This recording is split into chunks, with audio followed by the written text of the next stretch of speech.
İndi bu uşağın sürdüyü velosipede bax.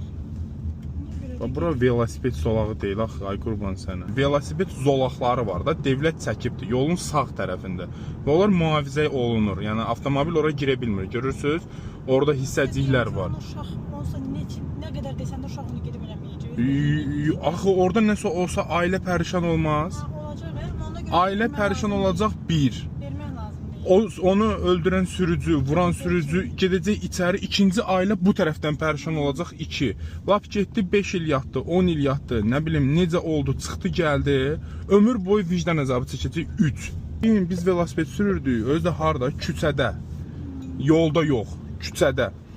Maşın küçənin başından dönəndə torpaq xırrıqdı deyə o təkərin səsləri qəribə səs çıxardır axı. İçəridə nə bil ki, mamanın niqalkanı qoşurdun da, bir dənə adı elə çağırırdı ki, qorxundan yıxılırdın yerə ki, bu hələ gör hardadır. Çağırırdı ki, birbaşa içəri. Maşın keçdi sonra. İndiki uşaqlara çatmır. Yo, olmaz axı, bu ölüm deməkdir axı, görmürsünüz, mənlə bir yerdə yan-yana sürür. Allah uzaq eləsin, görməsəm, sola çəksəm, nədir ki, o ət parçasıdır, məndə dəmir parçası, ayaqlasa uşaqdır, xıncım-xıncım.